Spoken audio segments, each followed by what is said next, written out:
Welcome everyone to this edition of SEL in EDU. Hi, Craig. How are you today? I am having a time of my life. Yes. Well, that's because you know who our guest is today, someone we know and love dearly, Oh, the famous, world famous Brenda Mendoza. Woo! Yes. Yes. So, Brenda, let me tell you a little bit about Brenda for those listeners out there who could are I a get little out of the screen behind for that? Because I get embarrassed. I'm sorry. Brenda Mendoza is a K-12 ELL specialist and has been an instructional coach and bilingual educator for 14 years. Being nominated Kane County Teacher of the Year, and she received the Kane County Distinguished Educator Award. Brenda was nominated People's Target All-Star Teacher and was also nominated the Golden Apple Foundation in Excellence for Teaching. We were not kidding, people. She is amazing. And there's still more. There's more. In 2019, she was nominated for an Excellence in Advocacy Award from the Professional Women in Advocacy. She is also an ASCD Emerging Leader, the Whole Child Chair for Illinois ASCD, and she was just accepted, into the campaign sponsored by the White House. Brenda, we are so thrilled to have you with us today. I'm so excited to be here. I hear that and I'm like, that's not me. Like, that's not me. It's that imposter syndrome. Like, you're like, did I do that? It's really hard sometimes to hear those things. Brenda, as I said, before we started, there are young people across the entire globe who love and adore you because you have poured into them in such wonderful ways. And so we need to get into it. I love that wonderful, illustration behind you that says how I can handle emotions. Yes. Ooh. It's all beautiful about handling those emotions, especially I'm teaching second grade now. So we're so full of emotions this year. Like kids, all good. All good. Well, Brenda, why don't you tell us a little bit more about your passion? Because I don't think folks know, just like it just erupts no matter where you are. Still photos on Facebook, but we feel it. We feel the love. We feel the passion. Love to learn a little bit more about, what drives you, what is igniting you today in this wonderful education landscape that we're at. Wow. Let's unpack that. So I feel like there's just so many different layers to that. As I go way back to when I was a child, I learned Spanish first. So I'm native Spanish speaker. And at the time, I was put into a classroom. There was really no bilingual education. There was no multilingual education. I mean, there was nothing for me to really support me to learn a second language. And so I kind of just went into that environment without ample support. And I knew being 5 years old, I was like, this is really overwhelming. And all the feelings, I still get them now. Like, I'm still thinking about them now. But I remember as I started going through my grade levels, I became more like a translator for a lot of my peers, my friends. So I started developing that language, and then teachers would be like, "Oh, can you translate for me? Can you do this? Can you do that?" And it just was something I loved to do. I loved connecting people, and that was at a very early age, at like kinder, first grade. I was like, "Oh, I love this connection. Like, how do I do more of this?" And so that's the first step. But as I grew up, I really wanted to go into journalism because I really like writing, but it just wasn't giving me that feeling of connection that I really thought journalism and telling stories would give me. So I totally changed careers, and I started just by accident. I was a teacher assistant in a Montessori school. And so when I started doing that work, especially, it was like an intercultural Montessori school. So the kiddos were learning Spanish, they were learning Japanese, and they were learning English. And it was like, it made sense. Everything clicked at that moment. I said, like, this is what I need to do. I need to take like what I learned as a child, and I really want to empower multilinguals. Like I said, I want to empower all students, but really I felt my calling was to empower multilingual students because I myself still am culturally, linguistically diverse, and I feel that I can be an advocate for multilinguals. I really feel that's my passion. So tell me, when you're working with students, many teachers, I feel that in my experience, get overwhelmed, or they're saying, I've got so many kids' needs that I need to meet, and I didn't go to school for this. I don't know what best practice is to make great connections. What would be some of those easy, maybe not easy, that's not the right word, but entry points that you would recommend that teachers could do in their classrooms to not only connect with students who are emerging English language learners, but to also help foster connections with other students who have been speaking English in the classroom? Yes, definitely. So one of the first things to build culture, that's one of my favorite things to do, especially, I think that's probably why I haven't left the classroom, because I just love forming those connections and those really close relationships with the kiddos. But our first thing that we do is I feel like I really learned a lot from you, Krista, because of your social emotional advocacy. I feel that like I was doing things in the past, but I never had the language for it. And so once I started like just learning more, especially from you, I felt like, wow, that is exactly the language I needed to have my students understand how to understand themselves. So I feel like the first thing that happened was, I'm like, how do I take these castle competencies? How do I take all this and how do I modify it? Because our multilinguals need modified instruction, right? So therefore I'm like, well, they're going to need modified SEL strategies. Like I'm not going to be able to do it all because first of all, I don't think they'll be able to really understand the language. It's so much. So I'm like, how can I break this down for English language learners, especially K-5?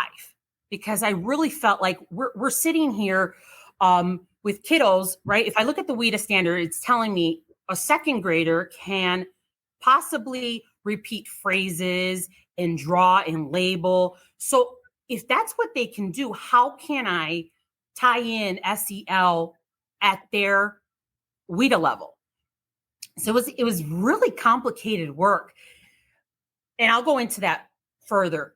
But one of the very first things that I do in the classroom, and I've done it before also in like PD that I do with teachers, is it's called See, Hear, Feel.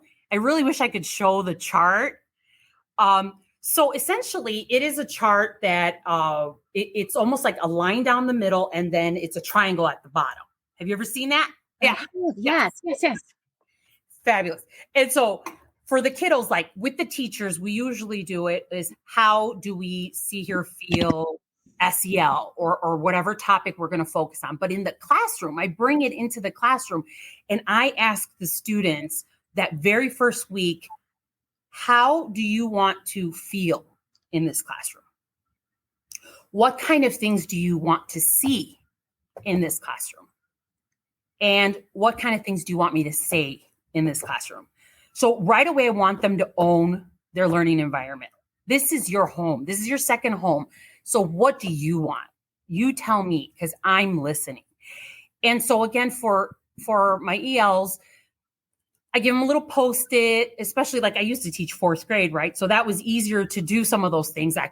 They could write out their sentences and they could draw, but I mean, they could do more complex things.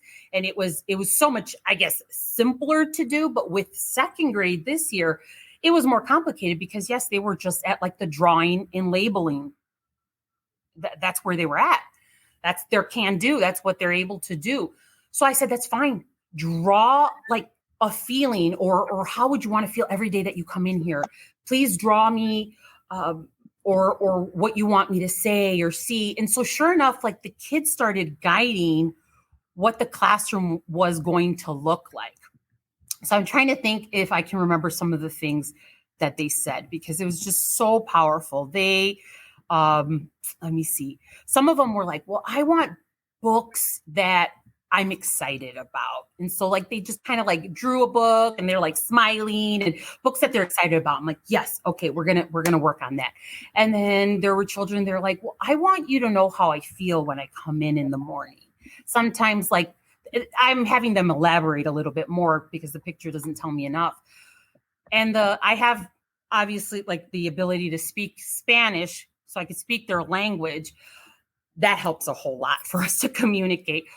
But they talked about that they wanted to get hugs. They said that they really didn't feel that via Zoom. And so if I didn't mind, they wanted a hug in the morning, and they wanted me to care about how they felt. And if they didn't feel really well, that maybe I took some time to listen a little bit. And so that activity, the See, Hear, Feel, just immediately told me so much about like what type of learning environment I needed to create.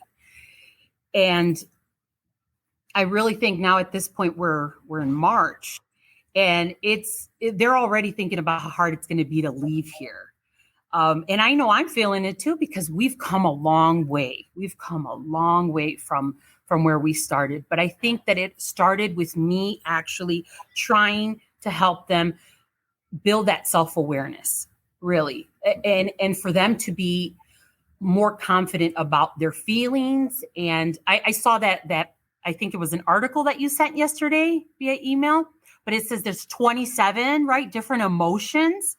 Yes. I was like, whoa, because the kiddos, I don't know if you see, like, this is one of the charts we use all the time. From the beginning of the year, after we did the See, Hear, Feel, I'm like, okay, so if we're going to talk about, we're going to try to identify how you're feeling, you need to have that language in English. So how are we going to do that? I can't overwhelm them, right? If there's 27 different feelings, I was like, I can't, we have to keep it very, very simple. So I'm pretty sure you've seen the zones of regulation, right? Love that. I'm not a huge fan of programs, but I do really like the zones of regulation. And I don't use the program. I just use the zones of regulation because I thought, okay, this is going to help me like really narrow down the words that we can use. That's the only piece that I was like, okay, I'm not crazy about programs either, but I was like, this just helps me narrow it down and gives me a visual for the kiddos. So immediately the kids were like, well, they talked about, right, being angry. Out of control was one of their favorites. They're like, sometimes I feel out of control. And I'm like, okay, so what does that look like? What does that feel like? What would it sound like? So we're going back to the hear, feel, see. It's always embedded throughout the day. But the kiddos learn these words in English, and they're 7 years old. They learn them, and then they own them. And now at this point, they can identify how they're feeling, and they could really communicate what's making them feel that way. Like words like trigger, what triggered them. I've taught them coping strategies. And so that's like another piece of how we're building culture in here. We've had times where kids are having those really big feelings. And in the beginning, it was really difficult because they didn't really know what to do. So I had to teach all that. Like, I think I got to go back to one really important takeaway is that we need to explicitly teach everything. Like, I mean, today was all about respect. Well, what is it? And how does that look? And we reacted, we did some role playing and things like that. And I think they finally got what respect was, but we use that word all the time. But what does it actually mean? Absolutely. What is that? The kiddos don't know, especially an English language learner. Yeah. So we had to create that common language in this classroom. It'd be wonderful if we did it school-wide. It'd be wonderful if we did it district wide, but that's not always where everyone's at, and that's okay. But in here, if I can control that in our environment, it's like we need a common language of describing how it is that we're feeling. Like, I think that's one of the biggest things that changed our culture in this classroom, was being able to identify how they were feeling. I don't know. I wrote some notes down and thinking about it, and it's like, yeah, what is it that we want, like, short term for our kids? And as a teacher, maybe as an administrator, you would say, okay, I want them to grow academically, right? I want them to be able to get along with their peers and self-regulate, have positive relationships. But in long term, I really want to teach them, like, life skills that will make them productive citizens forever. And if I can do that, then I can definitely teach anything to the kiddos. But I have to, like, reach that heart first, because if not, then I'm not reaching that mind at all. And sometimes that's difficult, when you might be the only one there ready to do all those things. But it really just changes the kiddos and it empowers them. Some of the coping skills that I taught explicitly, I'm going back to, like, teaching explicitly the strategies, is I taught them how to breathe properly, like breathing exercises. So important. And it's so funny because even now, one of my students, when she sees, like, if Miss Mendoza is in the yellow zone and she looks a little frustrated, she comes and brings me, like, I have some fun ones that are like stars and hearts, and you just breathe in and breathe out. And they're like, and she's like, here, Miss Mendoza, you might need this too. Like, so while you're teaching them self-awareness and self-management, you are demonstrating to them what social awareness and relationship skills looks like. And what you just described is them showing that back to you.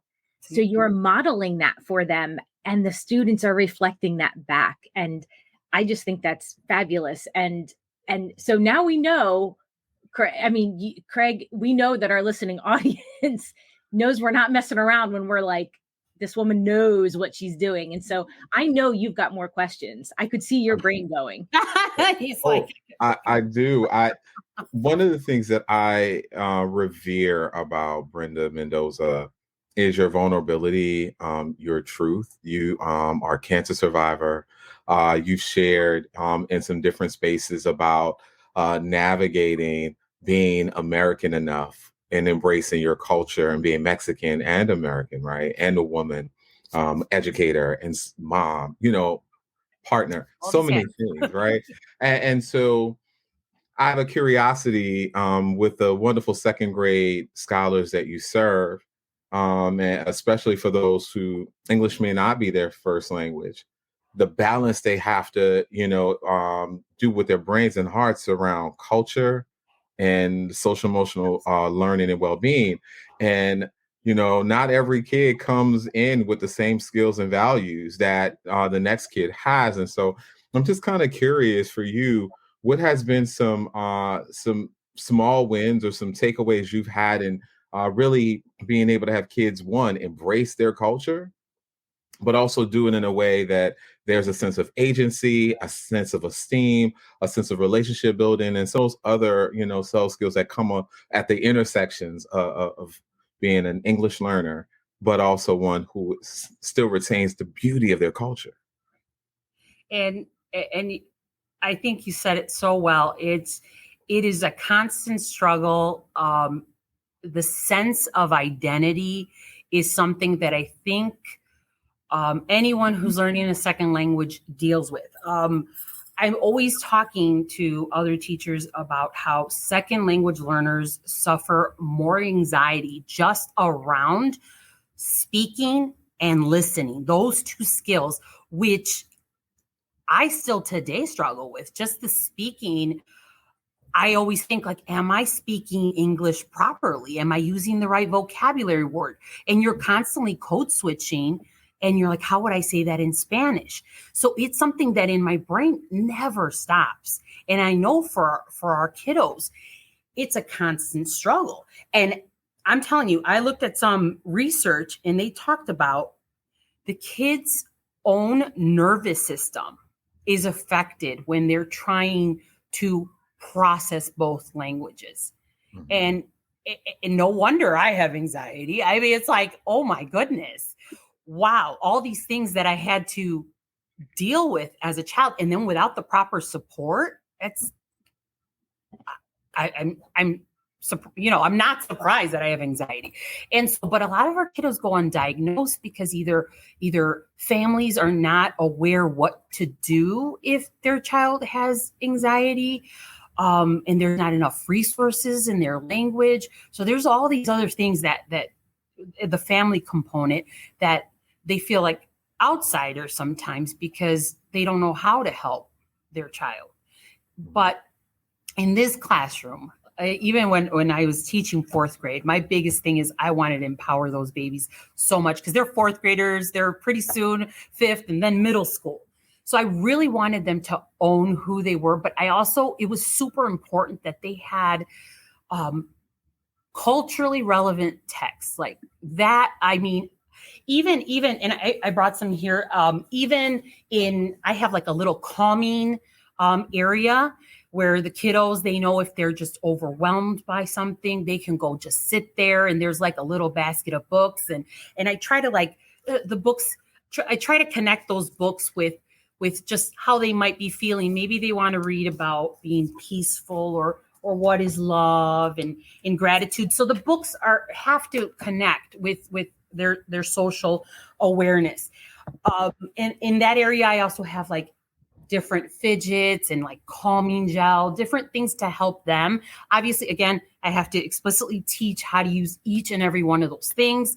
I also have their students that might be really shy, like especially in our culture, I feel like it is not easy to talk about having anxiety or having a lot of anger or sadness. It's not very common in the Hispanic culture to admit these things. There's still so many barriers there, but it starts with our little ones. I really feel like if I can empower them and teach them that language and then in turn teach the parents. I used to be able to run parent workshops, but since COVID, it's just so difficult to get parents in because of COVID and all the regulations and things like that. But so not only do we have culturally responsive literature, but I have cultural surveys. So I want to know about their background. I want to know about their family makeup. Like, what are things that I should be maybe careful of that might upset them or that's in the curriculum that they might not be ready for because maybe their background, it's a sensitive topic. And so I need to have that like cultural survey to know, to have that inventory of like, okay, who is okay with this? Who's not okay with this? Like, I need to know that. If I don't ask, then I have no awareness of that. So that's another thing that we do. But also it's like trying to tie in everything to their own personal experiences. Like right now we're learning about habitats. So it's like, how do we make that culturally responsive? Well, I have kiddos who have actually experienced living near a tropical rainforest. Then you know what? I really, really want to learn as much as I can from her and let her tell her story, tell all the kiddos as much as she can about that experience because she's been there. She's seen this. Like anything I could say or read is not going to make that impact like her experiences. So I really have to remember that. Same thing with mountains. We've got kiddos that they're like, I grew up in Mexico, maestra. I grew up in Mexico. So I see that I see the cactus and the desert, that's home. So I'm like, I want to know more about that. So it's like, we're learning the curriculum, but I'm letting them own the curriculum because they're the ones leading through their experiences. You remind me as you're talking that there is a well-known researcher, Dr. Lewis Moll, M-O-L-L, and he talks about funds of knowledge. And you are embodying that, finding what are those skills that students have, their experiences, their family skills, and how can we learn that? And I'm not sure if you have a survey or a document that you use, but if you do, we'd love to maybe have a copy we could share. Wonderful. So some of our listeners know that we do our best to get the videos up as well for people to watch on YouTube, but we also try to keep a list of resources because we really want to make sure that we are taking all of this amazing information from our experts and being able to share that out. And so I think there's a real piece there of honoring culture and experiences and home for people, but also giving up, and I'm putting that in quotes, giving up that power that sometimes teachers feel. And Craig, our previous guests, Adia and Amanda, who work in your school, were talking about that what you give up in that perceived power, you get back in connection and relationships and rapport. And that's been so powerful. Absolutely. And I think that's why it feels more like family in this classroom for sure. And I even missed the part where I forgot to tell you that like we also establish our values. Like, what are our values for our classroom? So not only are they telling me what they want to experience in here through their senses, but also what do we value as a class? And so we do every morning, we have like our, value statement, and we say, I am, and then put the value in. And so this year, my administrator decided she wanted to do that school-wide, like values. And I loved it. And I said, okay, because I've been doing that with the kiddos, but it was just our values. But now they're the school's values. And so that's even more powerful. So one of our values is I am empathetic. So again, I had to explicitly teach what that looks like.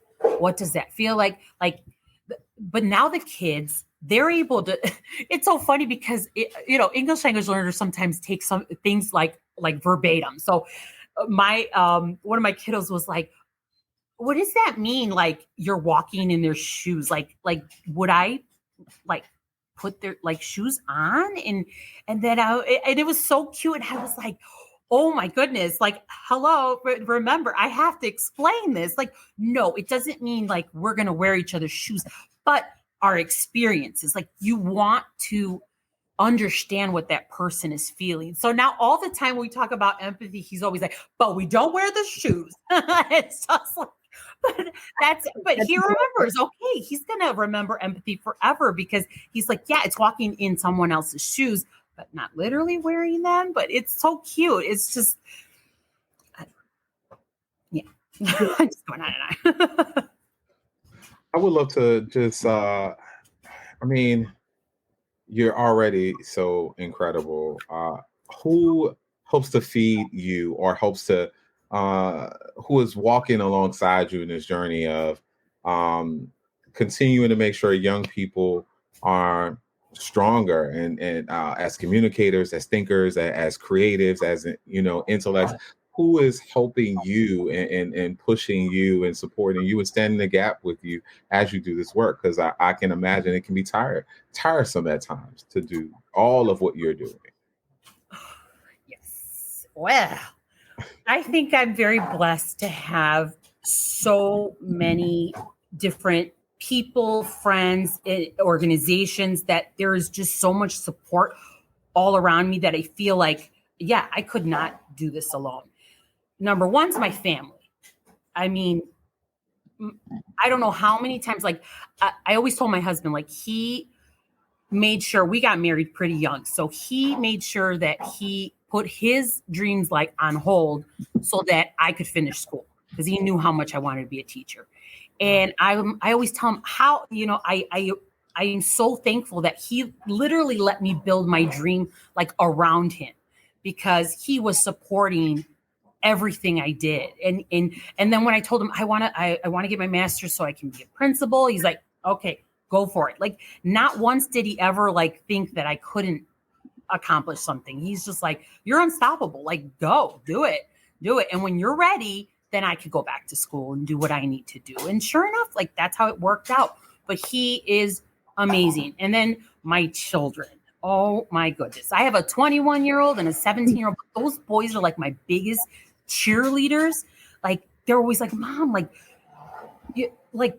wow, mom, like, I don't even know how I could do some of the things you've done. Like, it's just inspiring. And I think my 21-year-old, he had to write a paper senior year, and he's like, who's my hero? It's like, it's my mom without a question. And I'm going to tear up, but it's like, like, that you did a really good job raising this adult, because he's an adult now. And you just didn't realize how much you impacted like your own kids, because I was going to school a whole lot. And so I always felt like, wow, like I'm always out doing these things and advocating for all kiddos. And sometimes my own kiddos, I feel, suffer from that because I have to like take a lot of me for everyone else. But they're like, no, mom, I can't think of something that was missing from my childhood. So I'm like, oh, God bless. Thank you. Because I am constantly thinking like, oh, all those late nights when I'm like doing my master's program and they're at grandma's, I thought like, oh, this is going to affect them in such a horrible way. But they just learn to like, they need to follow their dreams and believe in their passion. And so they're super supportive. But then I have like the emerging leaders, right? ASCD. I've got Illinois ASCD, like Ryan and Dr. Bill. Like they are like anything that I'm thinking about or want to process. They're like always so supportive. Like they're amazing. And then I have to give like a huge shout out to my second grade team. Oh my gosh. I don't know how this year, being as difficult as it is for most educators, how I would be able to come in, day out, and I'm smiling and I'm happy. And I mean, even our PLC today was in the hallway and we were all sitting in the hallway. That was our PLC. And we did it out there. We didn't even make it back into the classroom because we're just living and breathing what we're doing every day. And they're just so like inspiring. And two of them are brand new teachers, but they are like ready to like take over the world. And I just like, I'm so inspired by them. And yeah, my team, without them, this year would be very different. Absolutely. I think it's too, have you heard of the lighthouse where its light shines so bright that people just come? That's what I think it's like with you, Brenda. Like you have amazing people because you are that for other people. Like you offer that light for other people that wants them to come. And I have to share with you that what you broke down in our conversation here is something that as we're doing SEL coaching, we talk all the time. The word is operationalizing. And I like it because it sounds so fancy, but it is like, what does it look like, sound like, and feel like? And having those conversations, not just assuming and honoring what the kiddos are bringing in and their expertise and their experiences. And you've just given so many really powerful, solid strategies that any teacher, any grade level with any group of students can do. And I just think that is so incredible. Thank you. Oh, thank you. Thank you. Sometimes you just don't know the impact you have. And I don't know if some of these things are just natural because of how I grew up. I mean, I forgot to say my parents. They're going to watch this and they're going to be like, what? What? I watched your kids while you were getting your 2 masters? Are you kidding me? You didn't. My parents, amazing. They do everything. They are second parents to my kiddos. So no, my parents, they should have been first. Well, we do realize you are a parent as well. And we know you got to pick up your young one in like a few seconds. And so we don't want to keep you. I don't want him to be the last one there because he tells me that does not feel good. Well, don't do that to me, Mom. Yep. If there's nothing else that you want, if there's this one thing you want people to take away today from our conversation, if there's one thing you want them to have on their spirit, what is one thing you want them to take away? Gosh, I'm probably going to butcher that quote because I am an English language learner, but without no heart, right, there is no teaching. I don't know if I said it right, but that's it. It's honestly, you got to reach that heart before you can do anything. And if we think that switching up the curriculum or really like still having that like teacher led, like whole group and all that it had its time, it had its place, but right now we really need the kids to guide us. That's what I'm going to leave the audience with. That was beautiful. And what's also beautiful is how we close out the session. And we also want to say that we are sponsored by Pennsylvania ASCD, www.pascd.org. And Brenda, speaking of URLs and such, you gave us some names of books and you have a fabulous Instagram presence. Can you please tell us your social media handles so that people can follow you and learn more goodness? At Maestra Mendoza. And the reason I use Maestra is because that's what the kiddos call me. They call me teacher in Spanish. So it's become my second name. I'm Maestra. And so Maestra Mendoza, you can find me on Twitter. Instagram is really where I put a lot of the strategies, the books we use. I would say Instagram's the one where I update the most. But I'm on Facebook, Twitter. I'm even on Snapchat. Don't use that one that much. But TikTok, oh yeah, because that's the language my little kids in this classroom speak. They speak TikTok, and so of course they're like, "Oh my God, we're gonna try to find you!" And I'm like, "Kids, it's all just I'm talking about the same things that I talk about with you." So they're so excited because that's their world, TikTok. I love that. Thank you. All right. Well, Brenda Mendoza, we love and adore you, and we are sure our audience. Oh, I love and adore both of you. My goodness. Oh, and so we will. We will wish you and all of our listeners a really great, day, evening, morning, whenever you're listening to this. And we just ask that you continue to stand in the light. Oh, so beautiful. Love you both. Bye. Love you. Bye.